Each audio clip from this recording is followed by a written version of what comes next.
எல்லோருக்கும் வணக்கம். எல்லோரும் எப்படி இருக்கீங்க? நான் ரொம்ப நல்லா இருக்கேன். Welcome to Prahi vlogs. இன்னைக்கு நம்ம பார்க்க போகிறது கலக்கலா எப்படி செய்கிறதுன்னு தான் பார்க்க போகிறோம். இந்த டிஷ் வந்து பார்த்தீங்கன்னா மைதா பிஸ்கெட்னு சொல்லுவாங்க, கோதுமையில் செஞ்சோன்னா கோதுமை பிஸ்கெட்னு சொல்லுவாங்க, கெஜ்ரான்னு கூட சொல்லுவாங்க. ஸோ இந்த டிஷ் வந்துட்டு நம்ம வீட்லேயே எப்படி ரொம்ப ஸ்வீட்டாக அண்ட் கிறிஸ்பியாக ரெடி பண்ணுறதுன்றது தான் நம்ம பார்க்க போகிறோம். ஸோ இந்த டிஷ் நம்ம ஒன் டைம் செஞ்சோன்னா 1 month வரைக்குமே நம்ம ஏர் கண்டெக்டில் வச்சுட்டு நம்ம சாப்பிடலாம். ஸோ வாங்க இந்த டிஷ்ஷை எவ்வளோ சுலபமாக செய்கிறதுன்ற ஒரு மெத்தடில் நான் உங்களுக்கு சொல்கிறேன். நான் இன்றைக்கி கிளாஸ் தான் அளக்கிறதுக்கு எடுத்திருக்கேன். இதில் 1/4 கப் அளவுக்கு தண்ணி ஊற்றிக்கோங்க. 1/2 கப் அளவுக்கு சர்க்கரை சேர்த்துக்கோங்க. இந்த சர்க்கரை கலக்கிற அளவுக்கு விஸ்கில் நல்லா அடிச்சுக்கிட்டே இருங்க. சர்க்கரை நல்லா கலந்ததும் 1/2 கப் அளவுக்கு நெய் எடுத்துக்கோங்க. இதையும் நல்லா விக்ஸில் போட்டு மிக்ஸ் பண்ணிக்கோங்க. இதில் கொஞ்சம் போல் உப்பு சேர்த்துக்கோங்க, கொஞ்சம் சோட்டா மாவு சேர்த்துக்கோங்க. சேர்த்துக்கிட்டு இதை திரும்பவும் மிக்ஸ் பண்ணிக்கோங்க.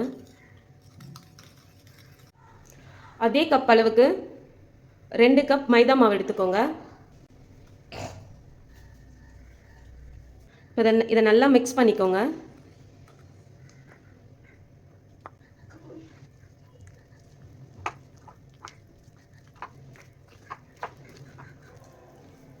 இப்போது இதில் மாவு கொஞ்சம் இந்த மாதிரி கொல கொலன்னு இருக்க மாதிரி இருந்ததுன்னா கொஞ்சம் போல் மைதா மாவு ஆட் பண்ணிக்கோங்க.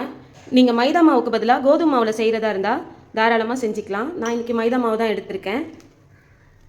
இந்த மாதிரி கொஞ்சம் மாவு போட்டு நல்லா சப்பாத்தி மாவுக்கு பிசைகிற போல் நல்லா பிசைந்துக்கோங்க. இந்த மாதிரி இருக்கணும். நல்லா சாஃப்டாக இருக்குது பாருங்கள். நம்ம எந்த அளவுக்கு நெய் சேர்க்குறோமோ அந்த அளவுக்கு சாஃப்டாக இருக்கும். இதை ஒரு 1 மணி நேரத்துக்கு டிஸ்டர்ப் பண்ண வேண்டாம். நம்ம எந்த அளவுக்கு ஊற வைக்கிறோமோ அந்த அளவுக்கு பிஸ்கெட் வந்துட்டு ரொம்ப சாஃப்டாக வரும். ஸோ 1 மணி நேரத்துக்கு க்ளோஸ் பண்ணிவிடுங்க. 1 மணி நேரம் ஆயிடுச்சு. இதை ஓப்பன் பண்ணால் எவ்வளோ சாஃப்டாக இருக்குது பார்த்தீங்களா? இப்போ நம்ம இதை பூரி உருட்டுற மாதிரி உருட்டிக்கலாம். இதில் கொஞ்சம் எண்ணெய் தடவி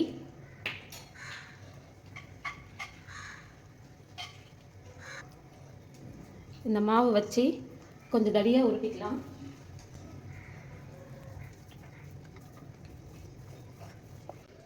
இந்த மாதிரி கட் பண்ணி எடுத்துக்கலாம்.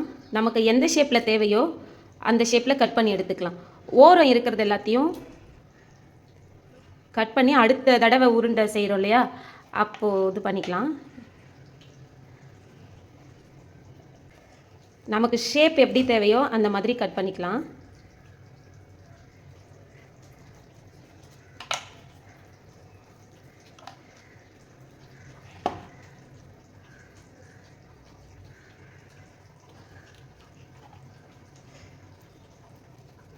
இந்த மாதிரி கட் பண்ணி ஒரு பிளேட்டில் எடுத்து வச்சுக்கோங்க.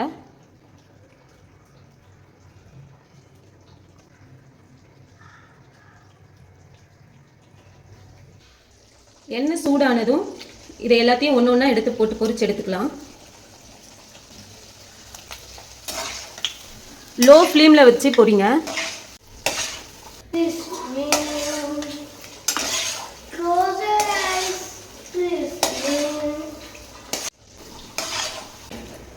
மீடியம் ஃப்ளேமில் வச்சு இந்த மாதிரி செஞ்சிங்கன்னா இந்த மாதிரி கலரில் வரணும்.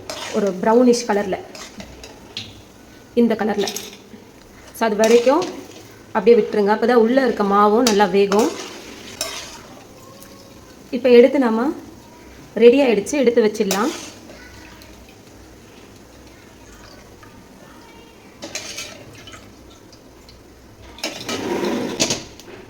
சுவையான கலக்கலா ரெடி ஆகிடுச்சு.